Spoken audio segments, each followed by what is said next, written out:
Thank you so much. This way. Thank you. Sorry, not sorry. Thank you. Thank you, thank That's you, merci. okay. Thank Sorry. you. Thank you so This much. is my side. It's right over here is your boardroom. All right. Can you come inside, sir? Say welcome inside. This side of the table. Wonderful. I'll check it. Good afternoon, everybody. Hi, good afternoon. Welcome. Hi. Just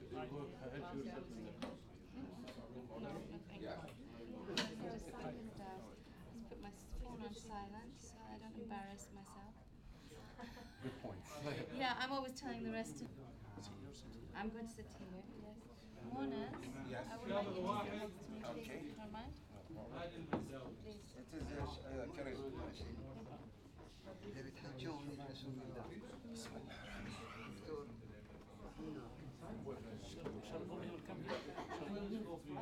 charisma. By making a brief introduction of myself and then introducing you to some of my colleagues.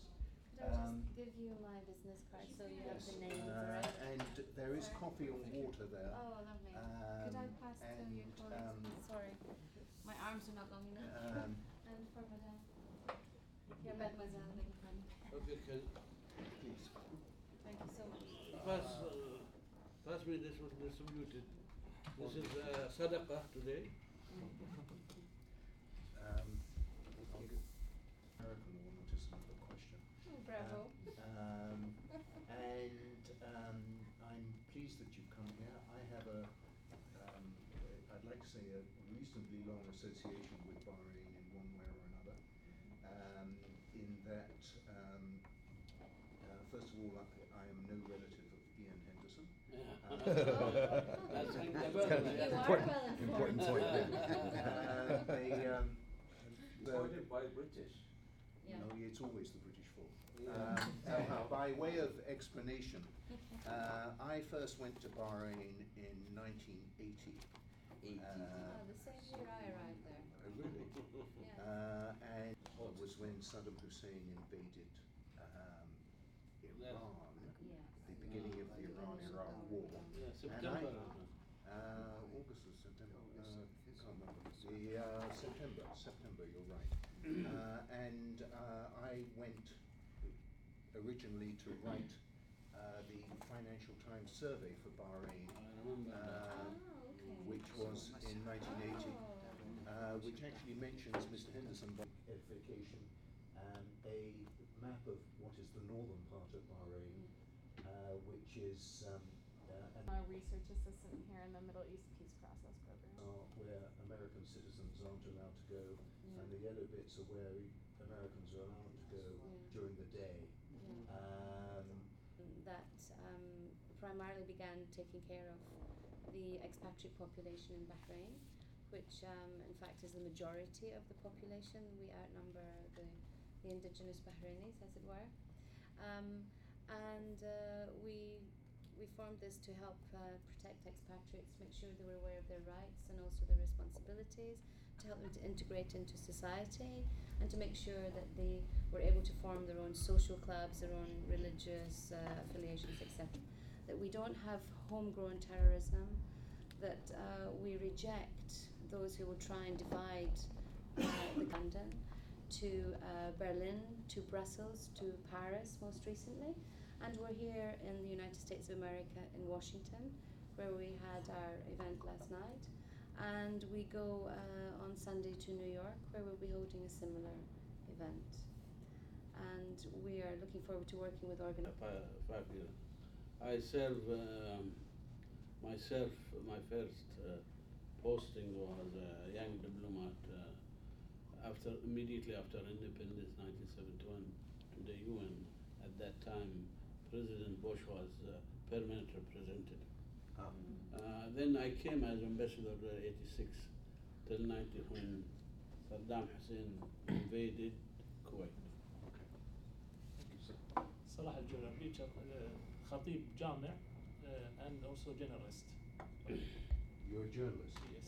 With which newspaper? Al-Ayyam. Okay. It is in Bahrain. Kawari, member of Shuraka.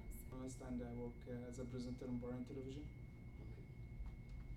Mu'nis al-Mardi, Editor-in-Chief of Al-Bilad daily newspaper in Bahrain and President of Bahrain Journalists Association by election, not appointing.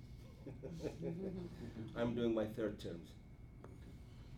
My name is Abdullah Mansour. I'm a retired civil servant. I worked for the government for 42 years. When I retired, I was holding the post of Undersecretary of Ministry of Commerce and Industry. Si vous pouvez me traduire. Allez-y. Voilà, vous dites l'imam Chalgoumi, je suis le président de la conférence des imams de France et je fais beaucoup de travail de rapprochement entre juifs et musulmans. On a fait beaucoup de voyages aussi en Israël, entre Palestiniens, la rencontre avec le président Pérez. On a eu l'honneur de cette délégation, ils sont venus à Paris. Ils étaient à Drancy devant le mémorial de la Shoah. Attendez, Et si je So, your name exactly? Votre nom? l'imam Chalgoumi, l'imam de Drancy. Shaboumi. So Mr. is Imam Shaboumi. He's Imam in Drancy, in the suburb of Paris. He's very famous in France because he worked a lot for the relation between the Muslim society and the French society, and he's very famous because it's the first Imam who came, for instance, for Charlie Hebdo when there was Charlie Hebdo killing. He was the first to come present the condolence, and he has been with the president of the Imam Conference in France, and he has been in Israel when last year, I think. Oui, on a une vingtaine d'imams avec le président Pérez. Well, he was invited with 20 imams. Change, and the view in Washington is that there is movement, but the movement is in the wrong direction, and that instead of more democracy, trouble on the streets, Washington is unhappy that it's moving in the wrong direction. And an example of this is the. I'm understanding what you're saying. Well, oh, I thought you were Yeah. agreeing with me Yeah. for one moment. So how do you respond to that? How do I respond to it? Well, first of all, thank you for the meeting. We're very grateful to be able to have this discussion. And we believe that everything is possible through dialogue. And one of the most important things that can happen through dialogue is that you can correct inaccuracies, especially when people are ill-informed. Not that I'm saying you're ill-informed. But I would like to first of all address the fact that we have tensions in Bahrain. I was glad to hear you say that it was not between Sunni and Shia, because that's a fallacy, and I'm glad that you did not highlight that. Perhaps you will later, I've but been there. yeah, you I understand. think I've been there 4 times in the last 5 Yeah. years or something. Yeah, so. and we have several leading members of the Shia community with us today. The situation with Tom Malinowski was an interesting one, and we did have a new law about political societies meeting. They should first it should first inform the government, and I understand that this was the problem there. Perhaps there's a member of our delegation who has more specific, because last year we had our elections, which were overseen and observed by international observers from several communities, including the European Parliament. They were absolutely peaceful, despite activists trying to do otherwise or threatening to do otherwise. They were praised for their openness, for their transparency. Several months before relations were brought back to an operative level, but the basic problem persists. Opposition, in inverted commas, Al-Wafaq Party decided to boycott the elections, but despite that, for the safety and security of Bahrain. We, living in Bahrain, have great faith in the security forces, and we had an interesting statement from Admiral Moore, who has just retired as the Admiral of the Fifth Fleet 2 or 3 weeks ago, and he made a powerful statement in the media, evidence that Iran is behind trying to destabilize Bahrain by supplying weapons and taking young people and helping Bahrain authorities to catch these smugglers of the community in Bahrain. And in fact, the week that Admiral Moore made the whole island clean out of the water. not my words, those of others, celebrating 800 years of the Magna Carta. You have the United States of America celebrating, is it 200? It's had 14 years to bring about her democratic process. And quite honestly, I think they've done a laudable job. Bahrain is not the US, it's not the United Kingdom, it's not Germany. And I think, the democratic people, but if any of my colleagues want to interrupt and say I've got it wrong, they will. They're like that. A couple of points. obviously. But I'm surprised that Washington thinks it's going backwards. I don't agree with that at all, and there are international observers. Is part of the problem, and it certainly explains the misperceptions or perceptions, whether it's a miss or not, is that there is a spectrum of sheer political.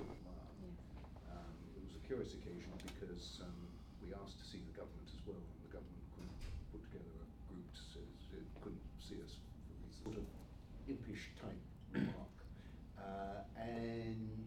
But my own view of political sentiment into the unacceptable side, and this isn't a way, from a Washington perspective, isn't a way forward. I mean, most of the people around this side of the table haven't got a nice word to say about Iran. So, you can't, if they smuggle arms, they cause trouble, we believe it, essentially. You don't have to sort of prove it to us. But it is one thing that Washington has not accepted in the past. 11 troubles, that sort of faded out, although in your in the stuff I picked up last night, a journey of progress, towards progress. Whether you've made progress is a matter of issue, and what happens to the structure of power. I was bemused when I went to your exhibition last night. I didn't stay for the conference or for the dinner. The door, the first two stalls, one was for Sheikh Nasser. Sheikh Khalid bin Hamid and Sheikh activities as well. And the ministries, we had a complete gamut of representation of all different sectors. To get back into the political process, or is it out of it for the cycle? Yeah. It's out of it for the young man. Just stop the violence. And I said, Bahrain needs a credible, hard-working opposition that will work with the elected government for the betterment of all in society. Every democracy needs that. And they made the choice not to do that, which I think was wrong. But I'll go back to Ambassador Karim. It's made legitimate changes and pushed for change in the correct way. And we urged them.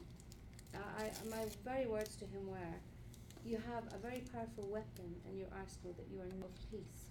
Stop the violence on the streets and sit down, and then the government will be forced, to speak to you on an equal footing, because there is no violence. At the moment there's violence, it's not going to get anywhere. You can't have dialogue and discussions when there's violence. People are being killed, there's Molotov cocktails being thrown in cars, and God knows what else. And it affected the whole of society. Okay, so, but Khalil al-Mansour can argue his own case, but let me pretend to argue. Secretary